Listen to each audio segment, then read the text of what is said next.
Para sa aking paniwala, inuulit ko po, nirirespeto ko, ginagalang ko, para sa akin, karapatan ni Senator Risa Hontiveros na ilaban ito. Ako din po ay may opinion.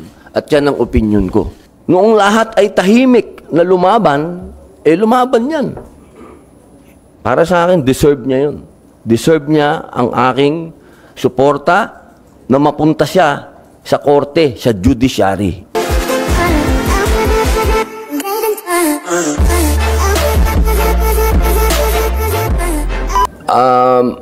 Sa ngayon, nakakalima. Alhamdulillah, limang. Kailangan ko pa ng 3. May mga nakausap na ako na sa mga napakagandang paliwanag nila. Tinatanggap ko naman na hindi sila pumirma. At yun ang mga bagay na ikinatutuwa at ikinalulungkot. Kasi siyempre, ikinatuwa dahil buhay ang demokrasya sa Senado. Nalulungkot dahil hindi ko pa nakukuha yung 8 boto hanggang sa ngayon. Sir, are you hopeful na makuha may 7 days? Parang 5 days na lang, sir, no? Or 4 days left for you to get the remaining full signatures? Inshallah, personal akong tumatawag, personal akong humihingi ng kahit na 5 minutes doon sa mga membro. Mayroon pa akong bukas, mayroon pa akong Sabado, Linggo. Sana magbigyan pa tayo ng mga hindi pa nagsasabi ng hindi sila pipirma. Sir, gaano po kahalaga sa inyo na mabuo yung 8 signatures para hindi pa contest ibuloy? Napakalaking bahagi ito para sa akin, una, sa usapin ng demokrasya. Kasi talagang ang inyong mga senador ay lalo na ako, no? Kung mapapansin nyo, kapag yung paggalang na ibinibigay ko sa kapwa senador, masyadong mataas sa akin yun, yung ganong klaseng ano. Kasi democracy tayo eh. Katulad nitong kay Ma'am Senator Risa Hontiveros,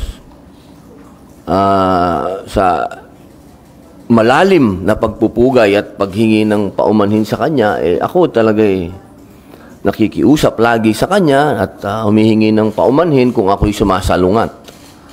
Hindi sa kadahilanan na gusto ko siyang sagasaan o ano, kung hindi yun ang pangalan ng demokrasya dito sa Senado. Kaya ano man ang kahinatnan nitong aking motion na bawiin sana yung contempt, ang mahalaga sa akin dito, pinaglalaban ko to. Kasi demokrasya ito eh. Magkakaiba tayo ng prinsipyo. Hindi ito usapin ng kaibigan ko, si pastor. Hindi yon. Walang ganong klaseng hiwalay yun. Ang aking paniniwala dito, ito ay nasa DOJ na. Hindi naman siguro kalabisan kung hingin natin sa ating mga kasama na wag nang dalawang sangay ng gobyerno pa ang gagawa ng investigasyon. Merong judiciary, meron pang House, meron pang Senate. Parang yun, sa resources ng gobyerno, parang doon na sa isang parang masyadong magastos ba sa aking palagay. Pangalawang punto, in aid of legislation, pagka inisip ko, kapag ito ay pinag-usapan natin ng palalimin ng umaabot sa iskandalo, parang para sa akin, malinaw na, ba to? Parang sa konstitusyon natin, meron talagang paghihiwalay ng Estado at religion. Dito, sa nakikita ko, pagka nagpatuloy sa ganitong proseso, parang sinasaklawan na ba natin, magkakaroon ba tayo ng mga panukala na sasagasaan natin ang religion? Kasi ang papunta na to eh. Hindi na, wala na kay pastor yung, napupunta na doon sa buong organisasyon, sa buong religion nila. Para sa akin, total, andyan ang judiciary, sila talaga ang pwedeng magsagawa ng investigasyon, sila talaga ang pwedeng magbigay ng parusa. Aba, siguro, pagkatapos nilang magdesisyon at kung ano ang ilabas ng judiciary, yun ang kunin namin sa legislative at doon kami, in aid of legislation, gumawa ng batas. Pero siguro sa pagkakataong ito, pinakamainam dito, para sa aking paniwala, inuulit ko po, nirirespeto ko, ginagalang ko, para sa akin, karapatan ni Senator Risa Hontiveros na ilaban ito. Ako din po ay may opinion. At yan ang opinion ko. Nandyan na yan sa DOJ, iwan na natin sa kanila. Sir, for the record, sino-sino po yung lima? For the record na, yung lima po na pumirma. Siyempre, sayang nga dahil ang kailangan pumirma dyan, mga miyembro. Kung nagkataon na miyembro sana si Bato tsaka si Tolentino, di sana may 4 na ako. Ngayon, dadalawa kami ni Senator Go na PDP laban, si Ma'am Tita Mama Bear, Cynthia Villar, 3, si Ma'am Gabriela Silang Marcos, pang-4, at si Super Rider, Senator JB Ejercito. 5 kami. Kulang pa kami ng 3, boss. Tulungan mo naman ako. Kasi sa 3 hearings, sir, ang daming witnesses na nilabas sa committee ni Senator Risa. Hindi po ba it might be best na humarap si Pastor Kibuloy to also answer publicly those allegations? Because these are serious allegations like, sir, may rape, may pang-abuso. And many people are saying, humarap na lang siya, sir. Sa akin kasi, mahalaga sa akin ang testimony ng mga nag-a-accuse. Kasi, iyan ang pundasyon ng ating konstitusyon. Ang sabi ng konstitusyon, ikaw ay inosente hanggat ikaw ay hindi napapatunayan na nagkasala. Okay, napakahalaga nun. At yun, nag-a-apply yun sa akusado at nag-aakusa. Di ba? Ngayon, pag ikaw ay nag-aakusa, dapat, para sa akin, hindi ka dapat, natural lang na matakot. Natural lang yun. Pero, kung yung pinaglalaban mo at yung ginawa sa'yo, gusto mong magkaroon ng sapat na kaparusahan at maging aral at magkaroon ng mga batas patungkol dito, dapat nakikita natin ang mukha. At dapat din, kung sino yung naakasuhan, lalong-lalo na sa mga pagkakataong ganito, na ang pinag-uusapan natin ay hindi lamang tao, isang tao. Pag sinabi natin kasi na si Pastor Kibuloy, religion nito. Sana mas maintindihan natin na itong kaso na to, hindi ito usapin lang ng isang tao. Ito ay usapin ng isang pananampalataya. Mahalagang natin yon. Ilagay natin wag natin ialis ang usapin na yon sapagkat meron tayo sa konstitusyon na paghihiwalay ng religion at ng estado. Kaya sana para wag na tong lumaki, para sa akin, andyan na sa DOJ, hayaan na natin sila.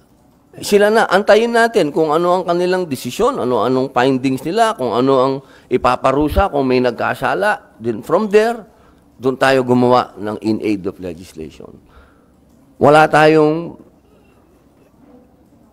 magiging usapin ng nagkaroon ng trouble, nagkaroon ng gulo, yung mga ganon. Kung maalala mo, ako wala akong relasyon kay Aguila, yung isang kanilang inimbestigahan. Hindi ako pumunta kahit isang hearing nun. Kasi sa loob ko, nasa loob ko na yon na pagka ganito na ang pinag-uusapan natin ay grupo ng mga taong may pananampalataya. Nasa akin lagi yung teka muna. Medyo mag-ingat tayo sa usapin na ito. Hindi ito, yung hindi ko pagpunta doon, isa na yung, lahat naman ng hearing dito, kung pwede puntahan ko Pero yung hearing na yun, talagang hindi ako pumunta. Kasi nandun ako. Hindi ito bago. Itong kay Pastor Kibuloy, yun uli ang posisyon ko. Meron tayong korte, at ang korte natin, yun ang simbolo ng justice. Makikita naman natin, nasa kanila ang justice. So, walang pinakamagandang avenue para humingi ng hustisya ang mga biktima, kung meron.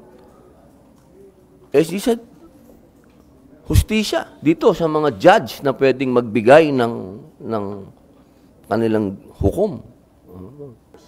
Yung sa akin po, pag may kinalaman, halimbawa, una, sa religion. Medyo, tayo dyan, ingat tayo dyan.